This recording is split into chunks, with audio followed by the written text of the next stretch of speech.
Boa tarde, presidente, deputados e deputadas, público que nos assiste, ouve.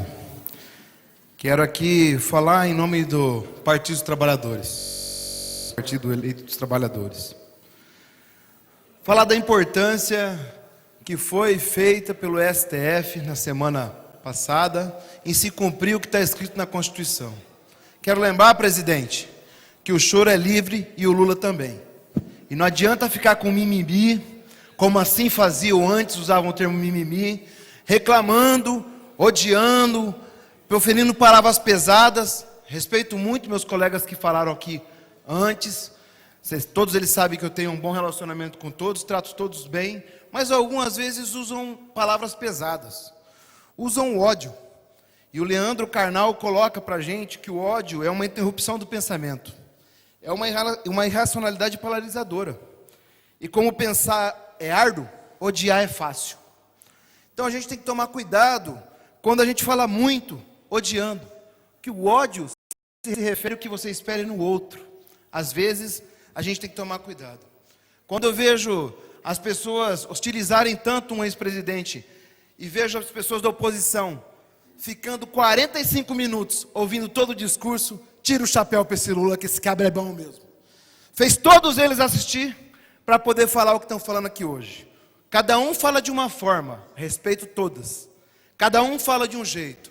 Mas quando usam da intolerância e de números que não são verdadeiros ou interpretam de forma equivocada, eu venho fazer a defesa. Então, meu amigo Adriano, a quem respeito, quando você coloca que o Lula quis dizer que apoia, que é contra que a polícia prenda bandido, faça isso e aquilo, se você pegar o discurso por completo, você vai entender que a lamentação dele é que no país a gente tenha jovens ainda cometendo esse tipo de delito, que a verdade que ele queria para o país era outra. Aquela que ele começou a construir quando se elegeu, quando tirou 40 milhões de pessoas da linha da pobreza, quando deixou o seu governo, onde o desemprego era de 4,5%, a menor taxa de desemprego já vista na economia do país. Quando o Brasil se elevou à quinta economia do mundo. Quando a Petrobras, que valia em 2003 15,4 bilhões, passou a valer 214 bilhões. É esse o Lula. Esse o Lula que mete medo. Por isso que tão desesperado. Esse Lula que quando sai para a rua tem milhões de pessoas querendo abraçar. Diferente de um presidente que não pode sair do palácio, porque o povo não quer vê-lo na rua. O Lula preso recebia mais visita internacional de autoridade política do que o Bolsonaro sentado no Palácio. É isso que acontece. O medo que está acontecendo é do Lula voltar. Eu tenho prudência em tornar esse tema. E acho que o STF vai sim julgar a parcialidade que teve o advogado Moro. O advogado que agiu e ganhou um prêmio para virar ministro do STF. E a hora que julgar isso, o processo vai voltar em primeira instância e o Lula poderá ficar com seus direitos políticos restabelecidos. O medo é esse. Como diz por aí, no popular, ninguém bate em cachorro morto. Ninguém bate, ninguém chuta. A história aí é que não fizeram a lição de casa, o Brasil piorou e muito. E a incomodação é de uma comparação do que o Lula fez com o que o Bolsonaro deixa de fazer frequentemente. Vamos ser sinceros, mais do que, a única coisa feita até agora foi um decreto acabando com o horário de verão. Do resto só piorou o país. A taxa de desemprego, cadê? Guedes falava que com 3 meses a economia do Brasil ia recuperar. Depois falou que com 6 meses. Agora está anunciando que é no 2º ano. É tudo balela. É um governo que não sabe para onde quer ir. Não tem projeto. O único projeto que tem hoje é falar mal do PT e do governo Lula. Fazer que é bom, não fez nada. Não constrói nada. Constrói briga, atrito, polêmica. Quando é no Twitter, é numa entrevista. E quando não é ele, é o Guinho, o Zezinho e o Luizinho. Os 3 meninos lá do desenho do Tio Patinhas, que só faziam travessuras. É isso que está acontecendo com o país. Vive uma instabilidade política ridícula. E o que está sendo provocado hoje aqui pode ter frutos lá na frente. Esse movimento de deixar por si só de torcer para a teoria do caos dar certo, pode levar o Brasil a um colapso. E a gente vê o que aconteceu no Chile acontecendo aqui no Brasil, o que está se passando no Chile hoje. O que foi construído de política econômica, detonando a Previdência brasileira, integrando as riquezas nacionais, e nós aqui paranaenses, vendo os acordos feitos com a agricultura, estamos pagando o preço. 30 bilhões de toneladas de soja a menos saíram do Porto do Paranaguá, depois do acordo comercial com os Estados Unidos. 729 mil toneladas importadas dos Estados Unidos a tarifa zero. Abertura para o leite em pó na região sudoeste. Briga com os países islâmicos, que fez com que a gente vendesse menos carne. O Paraná é um dos maiores exportadores. Para ser exato, quase 14% a menos de exportação. Por causa da língua, por causa do Twitter, por causa de falta de postura de presidente. E aí, a vez de corrigir, fica com medo que o outro agora pode mudar o Brasil. E a esperança do povo está na rua. Está na rua e sendo carregada no colo e sendo aplaudida, porque o povo percebeu a injustiça. E o STF, vamos ser sinceros, só cumpriu o que estava na Constituição. Se alguém não concorda com a Constituição, atue politicamente para mudá-la.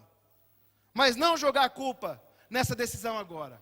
Engraçado que quando o Lula foi preso, o STF fez o certo. Agora que soltou, está errado. Ou seja, só vale para a minha opinião política. Não vale o papel, não vale a lei, vale a interpretação do que eu penso. E se tem política mais rasteira do que essa, não existe. Achar que só se está certo, porque a situação que você deseja não se concretiza. Dessa forma, eu, muito contente com a postura do STF, digo, Lula vai fazer o Brasil voltar a crescer. E o Paraná também. Por isso, já um segundo, professor Lemos. Por isso, o desespero. E o desespero se expressa em formas de ataque, em formas de risada, em formas de choro. Mas sabemos, quem fez, sabe como fez e vai fazer muito mais. Professor Lemos. No dia 18 de maio de 2016, o PEN, que hoje se chama Patriota, ingressou com uma ADC 43, solicitando que o Supremo julgasse constitucional o artigo 283, inciso 17, do Código Penal, que combina com o artigo 5º da Constituição, para dizer que não poderia prender ninguém antes do trânsito em julgado. Então, foi o primeiro partido a se levantar no Brasil, foi o PEN, que hoje se chama Patriota.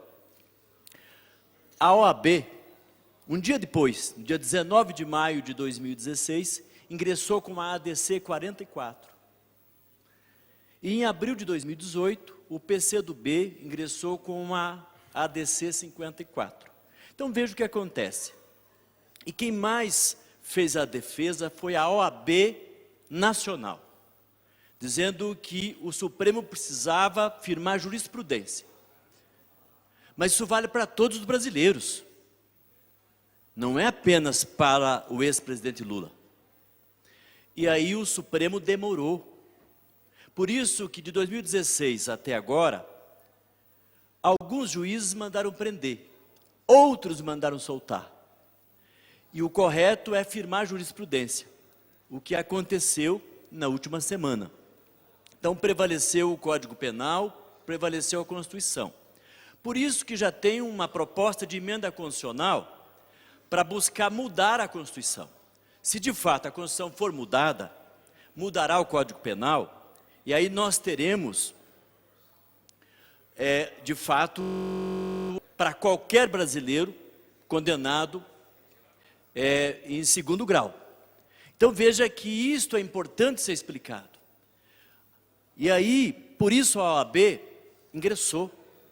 E eu fico com a OAB, que ela não tem partido, e ela reclama pelo cumprimento da Constituição.